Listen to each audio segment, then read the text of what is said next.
Good morning, Rabbi. We are continuing on Happy Shushan Purim. We are continuing on Masechet Chagigah.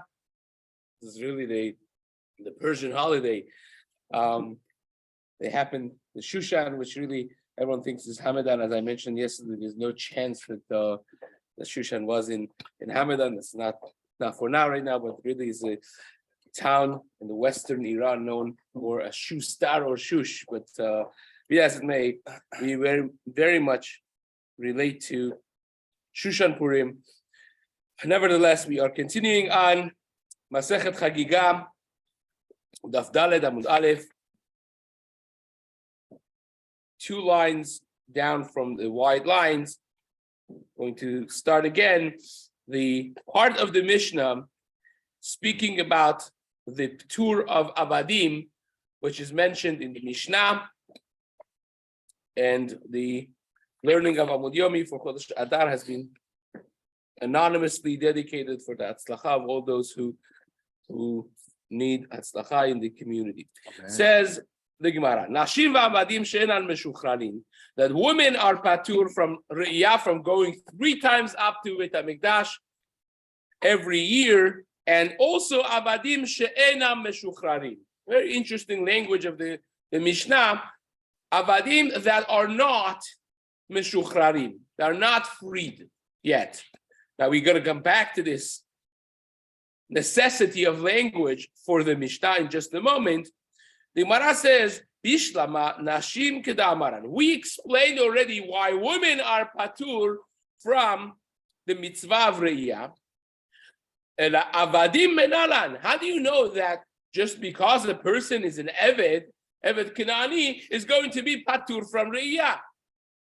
Now, you have to understand that an Eved Kenani keeps the Torah to a great degree. They get Kabbalat mitzvot, they have to accept the mitzvot, they get a Brit Milah, they get a Tvilah, just like a Ger Tzedek. And you free them, they become a full-fledged Yid, just like anybody else. So who told you that they are going to be patur, says the Gemara? Amar Rav Huna, Amar Kra. Rav Huna says, because we have a specific drasha that tells us that an Eved Kenani is absolved from going up to Yerushalayim. Why? Because it says, El Peneh Ha'adon Hashem. The actual pasuk of going up 3 times a year is Shalosh Pa'amim Bashana, Yira'eh Kol Zechurcha El Peneh Ha'adon Hashem. That you have to go up El Peneh Ha'adon. What do you call Hashem an Adon? We never call Hashem an Adon. It's Hashem Elokecha or Hashem. Specific mention of Hashem being an Adon, a master, is coming to teach us, says Rav Huna, that only a person that Hashem is his only master, that's the person we want up there 3 times a year. But someone that has chosen or has another Adon aside from Hashem, he's absolved from going up there. El Peneh Ha'adon Hashem, mi she'en lo ela Adon echad. Someone that only has one Adon, Yatza ze sheyesh lo Adon acher, this person that has another master is excluded. Yes, correct. But it says an additional language of Adon. Why do you need that word in the pasuk? Skip that word. The pasuk reads perfectly without the addition of that word, right? You could just say Yira'eh Kol Zechurcha El Peneh Hashem. Why do you have to say Adon Hashem? It's coming to tell you that we want people who Hashem is their Adon and not people who have another Adon in addition. Why not Adon? You know, with the I at the end. It's K. Why is like usually when I hear that, I hear like they usually say the I at the end, like yours or mine. Yeah, that doesn't make a difference. It's your Lord, that's for sure. It's your Adon. But why do you have to have it all together? Why can't he just simply say, go up to Yerushalayim to see Hashem? Period. The addition of your Adon, the addition of Adon altogether is coming to tell, says Rav Huna, that if you have another master, you're absolved. Now, this has a massive problem with it, this whole thing, which the Gemara is going to ask right now. Why do you even need the pasuk altogether? Michli, we know. Kol mitzvah she'isha chayevet ba, evet chayav ba. Any mitzvah that the woman is obligated and chayav to do, a evet also has to do them. But any mitzvah that the woman is patur from, an evet kinani also is patur from. That we know already. We learned it from a gezerah shava. Kol mitzvah she'ena isha chayevet ba, en ha'evet chayav ba. The Gamar, lah mi'isha, we learned this from a gezerah shava. Because the comparison that the Torah gives between giving a get to a woman and giving a get to an Evet Kanani uses the same exact language, and we learn a Gezerah Shava from it. Gezerah Shava is not something logical that me and you could create. It has to be from a Kabbalah, Mesorah from your Rebbe and his Rebbe, from his Rebbe up to Moshe Rabbeinu's time. So we have a Gezerah Shava lah that compares Evet Kanani with a woman, and we learn from that Gezerah Shava that this is coming to tell us that the status of Kabbalat mitzvot and the obligation to them is comparable. So therefore, both of them are absolved from mitzvot aseh shas grama, from mitzvot that are time-bound. And here, we mentioned already that a woman is patur. So I should know that a woman is absolved without any pasuk, without any additional limud. Why would I need bichlal? Why would I at all need another pasuk to say, whoa, somebody that has only one master, excluding this one that has an... I don't need that. A woman is patur, you know that? Fine. So Evet should be patur also. Simple. Says the Gemara, Amar Ravina, I'll tell you why. This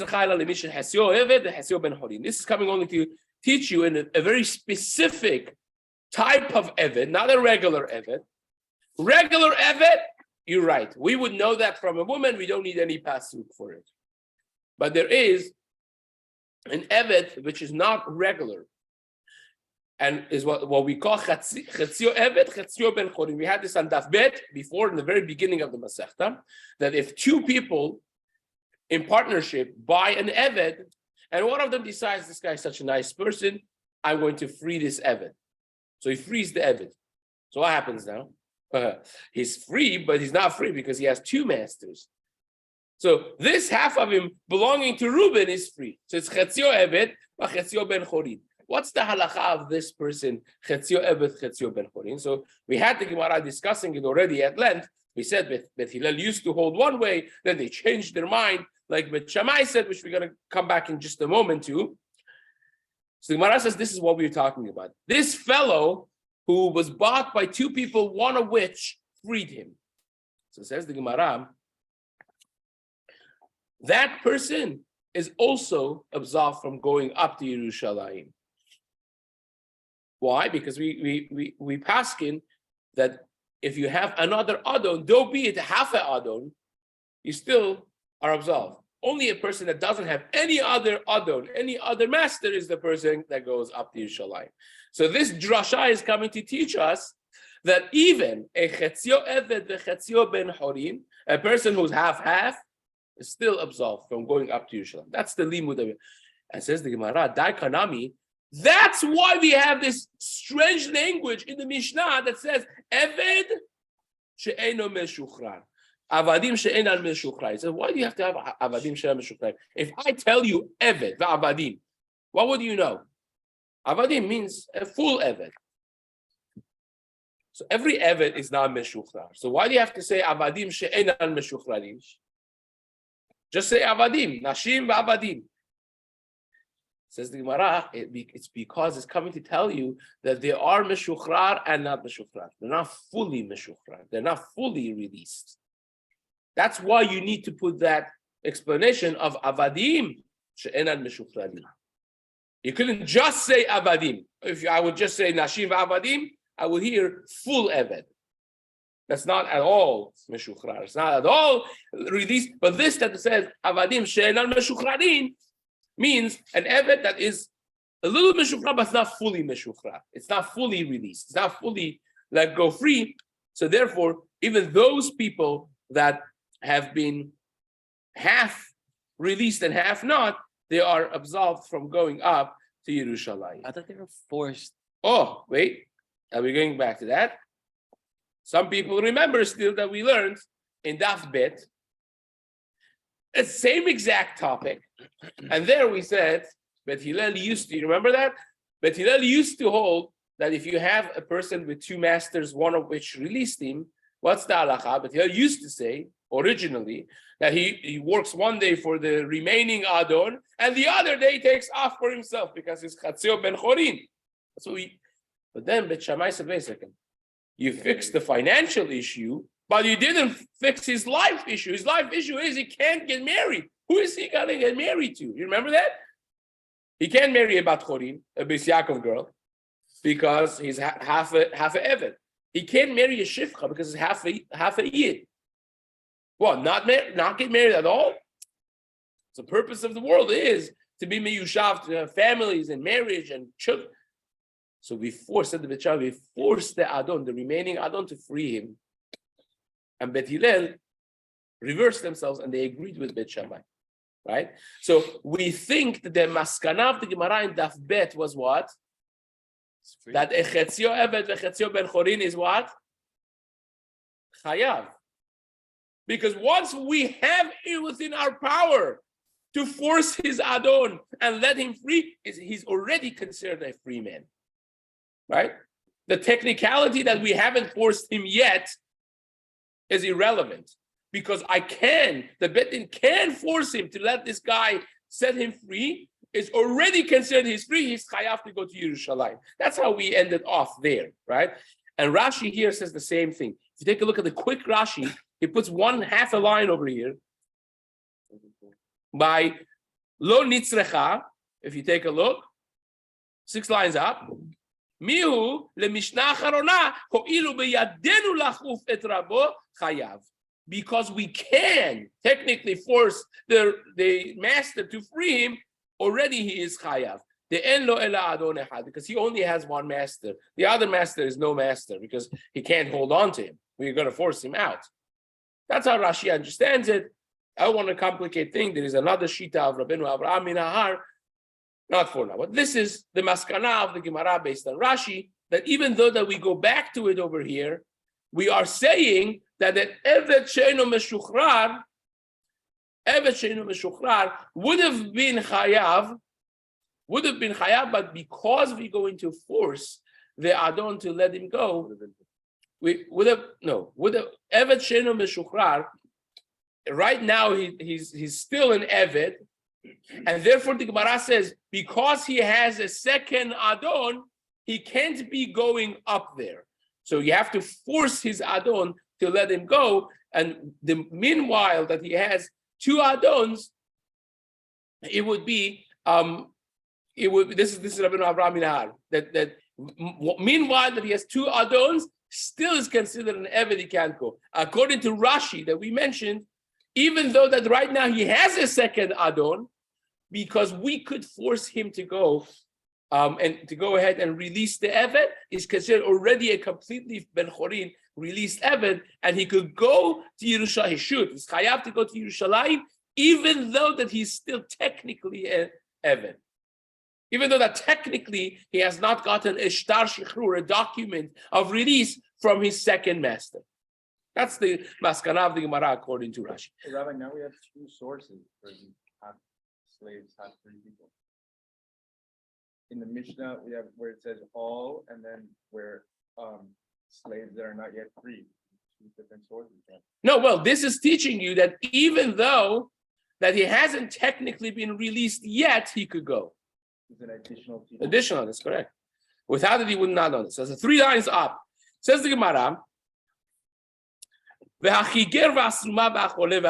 mentioned that a lame person, a blind person, sick person, and an old person are patur. Tanu Rabbanan, we learned. When it says shalosh regalim, we darshin regalim raglaim, that you have to have your feet. You have to have your legs. We mentioned someone that's chas v'shalom amputated and is using prosthetics, is patur from going up to Yerushalayim. Davar acher, Regalim parat chiger. Also, it excludes a chiger, someone that has his feet and legs, but he is limping. He's a chiger, right? Whatever accident happened to him right now, even if it's temporary, he can't walk normally right now. And also a sick person and a blind person and an old person. Last line. And someone that can't go up with his feet. Wait a second. You just told me an amputation. You just told me someone that's limping. So what is this last thing of someone that can't go up with his foot? Says the Gemara, this is talking about a completely normal, healthy, fully healthy person. So what does it mean that he can't go up? What is it adding? He's coming to add someone that grew up in Beverly Hills, right? and he can't, he can't walk barefoot because he was pampered. And in Yerushalayim, when you go to Har Habayit, it's asur to go with shoes. You can't go. You have to take off. And this guy can't go with shoes because he, it's not his up. It says even that person is going to be patur. And how do we know that you can't go to Har Habayit with shoes?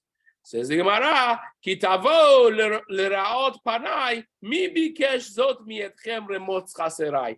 This is a pasuk that Hashem is complaining that the Jews were trampling his scene of the Beit HaMikdash in Yeshaya, in the very beginning of Sefer Yeshayahu, and there they were coming with shoes, so he calls it trampling my courtyard, my chatzer.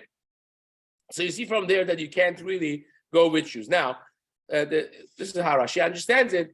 For those who remember, we're coming off brachot, right?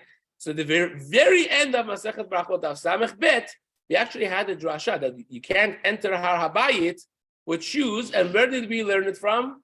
Spinning? No, that was the Kal Vachomer. But we had a source for not being able to enter with shoes because Moshe Rabbeinu was told,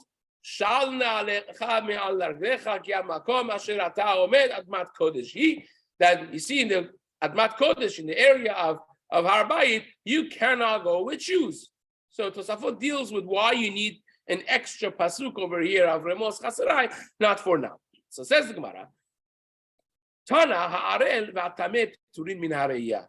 Someone that's an arel, that never got a brit milah, and a tameh, spiritually impure, someone that has endured tum'ah of any sort, is also patur from going to reiyah. So the Gemara says, wait a second, this is very strange. I understand why a tameh should not be able to go to Yerushalayim, because the pasuk says it. Ubata shama vehavetem shama. It's a very long two psukim in Perek Yud Bet of Devarim that talks about coming and bringing korbanot to Yerushalayim, which I'm going to read it in just a moment because Gemara is going to come back to this. So Gemara says, I understand that because the pasuk says a tameh cannot come, and hence once he can't come, the pasuk compares it with also bringing a korban. So I learned from that comparison that not only you cannot enter the area of Kodesh when you're tameh, but you can't also bring a korban riyah. But ared, someone that didn't get circumcised, he cannot bring a korban. Why is he patur from riyah? He's not tameh, he's not lame, he's not suma, he's not a... Why is he patur from coming to Yerushalayim just because he never got a brit milah? Says the Gemara, Ubata shama v'avetem shama, that's for a person that's tameh, kol sheyeshno bebi'ah, a person that could come, yeshno behava'ah, he could also bring in korban riyah, v'chol she'eno bebi'ah, someone that can't come because he's tameh, eno behava'ah, he also can't bring a korban. That I understand. Ela arel menalan. What's your source that an arel, a person without a brit milah, cannot bring a korban? Well, says, Hamani, who is this following? Rabbi Akiva. This is the shita of Rabbi Akiva. Rabbi Akiva would add an arel to a tameh. That means he compared an arel to a person that's impure. The marbi le'arel ketame. The Tanya, we learned in the Braita. This is the source. Rabbi Akiva Omer, ish, when the pasuk talks about a person that has problems that prevent him from bringing kodashim, it adds like this: ish, man, mizera Aharon, that's a kohen, vehu tzarua, he has sarat, or he has zav, kodashim lo yochal, ad asher yitar, he's tameh, he can't eat kodashim until he is tahor. So Rabbi Akiva used to dash and said, why do you have to say ish? Just say ish. Right? It reads perfectly like that. It's actually much better. Ish mizera Aharon. Any man that's kohen. Why do you have to say ish? It's coming to add, obviously it's coming to add. What's it coming to add? We don't have any adding thing to that. This talks about kohanim. So it says Rabbi Akiva is coming to teach you that an arel, a kohen that never got a brit milah, is compared with a kohen that is zav or tzarua, tameh, and therefore he cannot eat kodshim. A kohen that never got a brit milah, he can't eat kodshim. Now you will ask, why in the world wouldn't he get the brit milah? We're not talking about the case that he was just lazy. We're talking about the case that he was anus even. Where you have an anus, back in the day when you had hemophilic families that it runs in the family, right? It's a hereditary condition, and two brothers of his got brit milah and died. They bled to death. The halakha is the third brother, you don't take a chance. You never give them brit milah. So this guy grew up, never got a brit milah. Why? Because he can't get a brit milah. And nowadays it's much easier. Inject them with vitamin K and blah, blah, blah. You could cauterize it. There are many ways to deal with it nowadays. Baruch Hashem, these things do happen. But in a time that you didn't have, that the medical advancements, you would just not give a brit milah because it's considered sakarat nefashot. So this person says, Rabbi Akiva, even though that's not his fault that he's an arel, still an arel. And an arel is like a tameh, it does not eat kodshim if he's a kohen. And once you say that is tameh, he can't come to Beit HaMikdash. And from that very limud that we just had a minute ago, that ubatem ve'avetem, that compares the bringing of korban reiyah to coming to the scene of Har HaBayit, you also learn that he's patur from not just coming to reiyah, but he's patur from bringing korban reiyah as well. That's what the Gemara is going to say. So let's be patient and go through this. This is the Gemara. The tameh is patur min hareiyah, dichtiv ubata shama vehavetem shama. I'm going to read to you the full psukim. This is two psukim back to back in Perek Yud Bet of Dvarim, pasuk He and Vav. It says, Ki im el hamakom asher yivchar Hashem Elokechem mikol shuftechem lasum et shemo sham. You come to that place that Hashem chooses to dwell his Shekhinah in there. Leshichno tidrashu ubata shama. You should come there, and immediately afterwards it says the pasuk of vehavetem shama ve'olotechem ve'zivchem. So bata shama vehavetem shama. It's literally juxtaposed. The words are juxtaposed, not just the psukim. Ubata shama vehavetem shama. So why is the pasuk mentioned like this, juxtaposing the verbiage of the two psukim of coming and bringing? Says the Gemara, whoever cannot come cannot also bring the korban, and therefore a tameh who can't enter also is absolved from bringing a korban. And according to the drasha of Rabbi Akiva, that an arel is 10th amount to a tameh, the arel not only is patur from coming, but is also patur from bringing korban reiyah as well, says the Gemara. So that's basically the limud of Rabbi Akiva. Rabbi Yochanan ben Davai, Omer mishum Rabbi Yehuda. Suma ba'achad me'enav patur. We had this limud before in the Gemara. We have it again, that a person that is blind in one eye is patur from coming to reiyah, to see and also to bring korban reiyah. Shenemar, as it says, yir'eh yira'eh. The same way that he comes to be seen by Hashem, lirot, that Hashem sees him fully with full sight, kaviyachol. Hashem doesn't have suma be'achad me'enav. There's a full sight. Why does the pasuk compare them together? To tell you that the sight of the person that comes also has to be complete. That's why it says, Shalosh pa'amim b'shana yira'eh kol zechurcha et pnei Adon Hashem. It's read yira'eh or yira'eh. It's the same wording, same letters, exact same way that's written. So the Gemara darshins that yira'eh yira'eh, that you are seen and you're coming to see. So that's compared together. Hence, you have to have full sight, and that excludes a person that doesn't have full sight. Just like you're seen perfectly, and coming to be seen, also a person that's coming there has to be with full sight. Enough.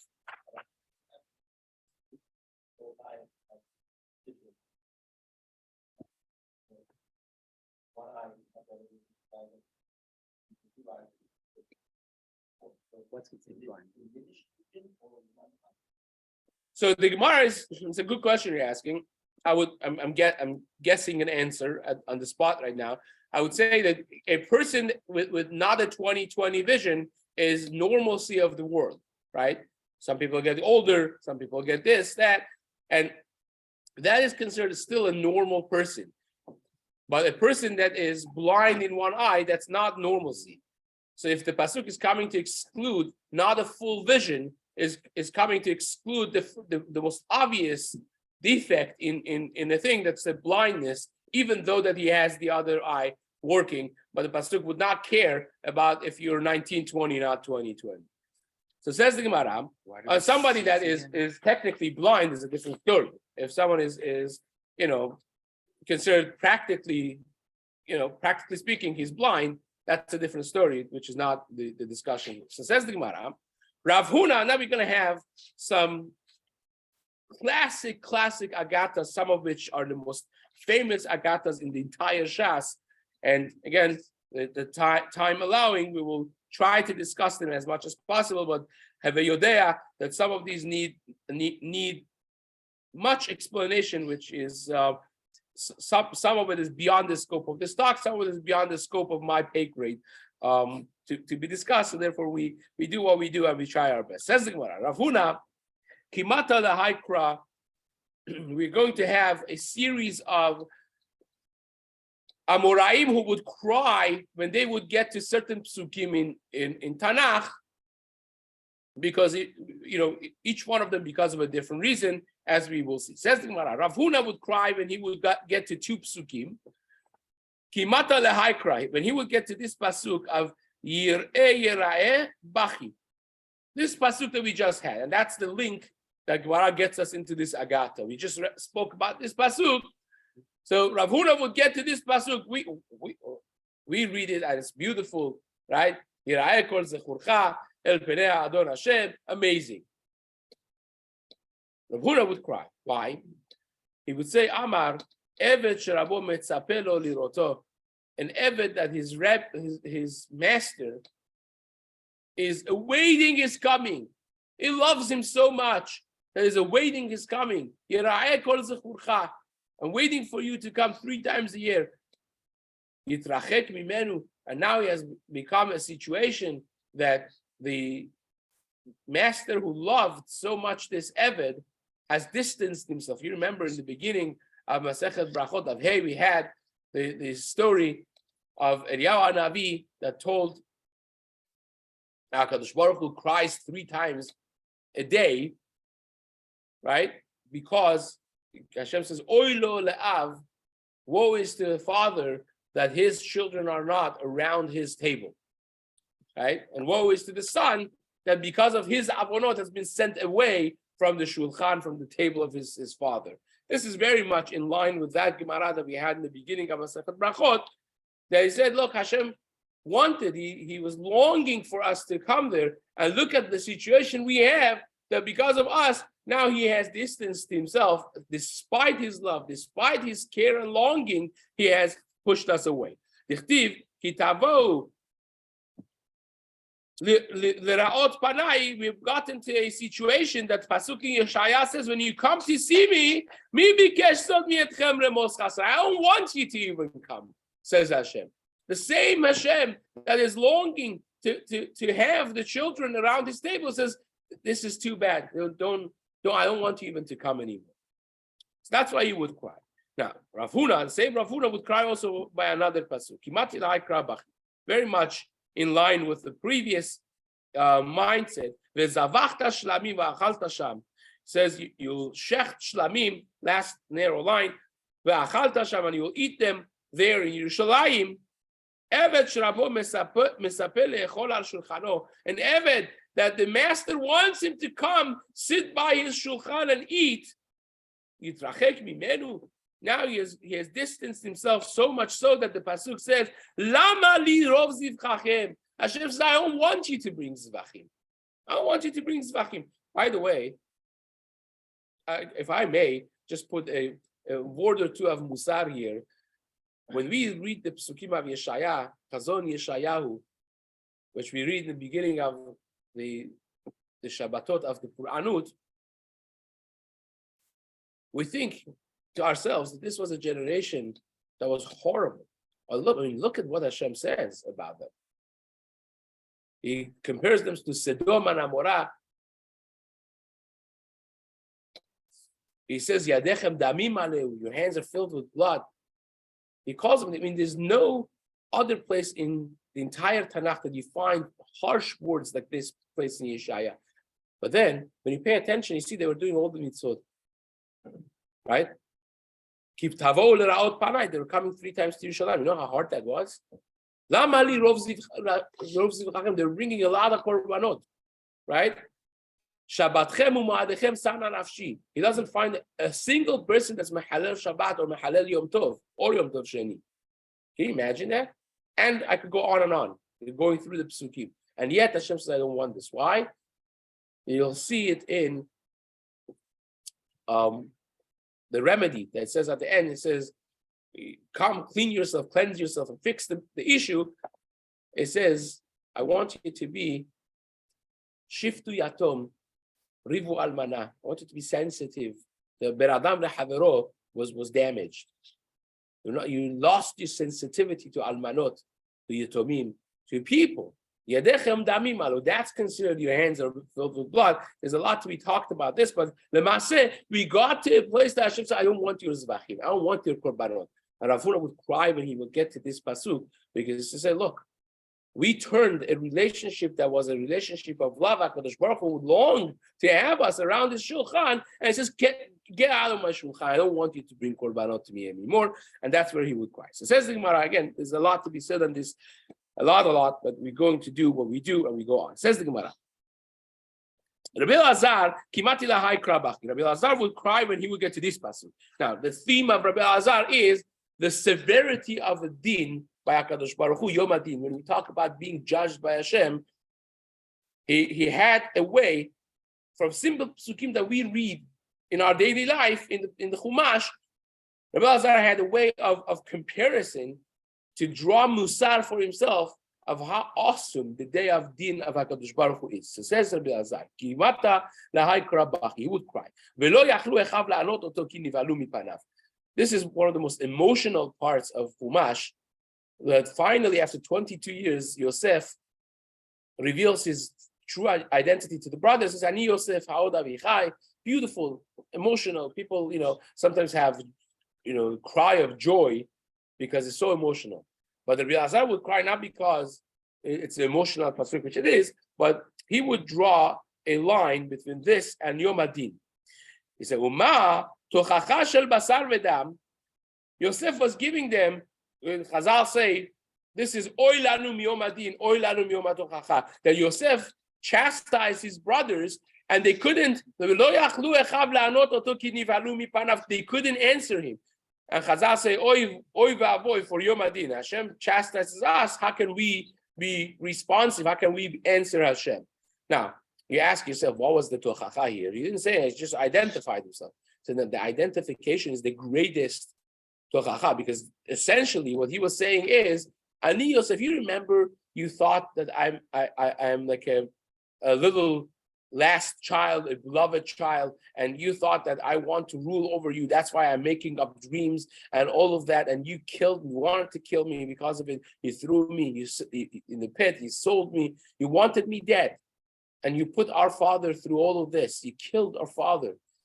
Ani Yosef, I'm tzaddik. I'm alive. And you bowed to me. Remember 5 minutes ago, you bowed to me? That's the dreams that I had. So I was correct. You went through 22 years of thinking you are correct, and with one identification, when you are faced with the truth, there's no answer.